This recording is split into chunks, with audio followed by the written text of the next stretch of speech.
To chamber or not to chamber? That is the question.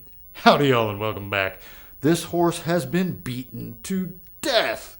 And even if you're brand new to guns, if you've spent any time in any kind of online forums that talk about guns, you've seen this topic come up. Israeli carry, it's often called, right? So you're carrying your gun, you've got a loaded magazine, but no round in the chamber. Because the Israelis do it, and I will have time to rack the slide. The correct condition to carry a firearm if it is on your body. So I'm not talking about in a purse, in an off-carry bag, in a backpack, in your glove box. I'm talking about if the gun is in a proper holster and it is on your body, whether it's appendix or 4 o'clock or 5 o'clock or however you get down, it should have a round in the chamber. You should be able to deploy that firearm and get in the fight without taking the extra step of wrecking the slide. All right. Now, if you are brand new to carrying a gun, I get it.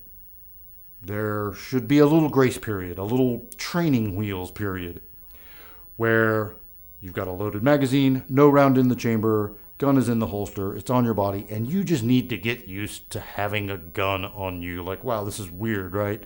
They can all tell, right? So I get that. Totally get that. If it needs to be a couple of weeks, maybe even a couple of months, that's fine. But at some point, you should begin to trust your holster, trust the internal safety mechanisms in your gun, and understand that it is not just going to go bang on its own, right? So at some point, you need to step up and go ahead, if you're going to do this thing, and do it correctly. But I get it.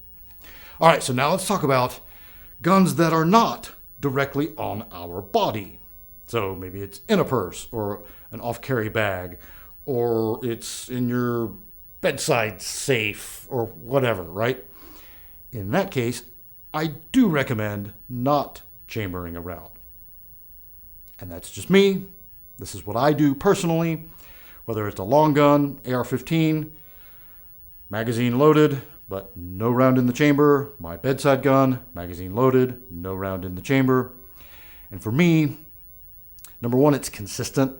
So I don't have some guns that have a loaded chamber and others that don't or whatever, right? It's just, I know that if it's not on my body, then it is unchambered.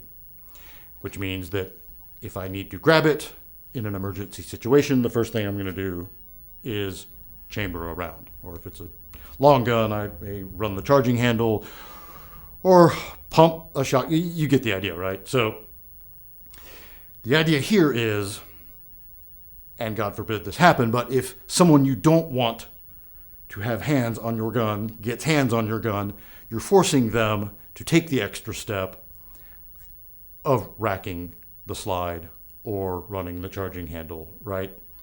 So whether that's an intruder or a child or whatever, the gun should be properly stored and this shouldn't be a thing. But, and for myself, even if it's just a thing that goes bump in the night and I need to get my bedside gun, I want to give myself that extra step of waking up for half a second and going ahead and running the slide to get ready to go investigate things. Okay, so yes, it's controversial. You do you. Only you can make these decisions. This is just what I do and what I recommend is if I have time to get a gun, if I have to go get a gun, I probably have that extra second to charge it.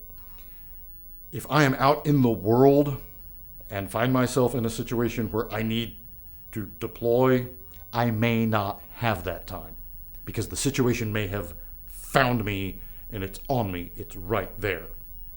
So that's just the way I have broken things down.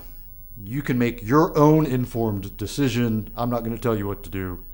Until next time, be easy, y'all.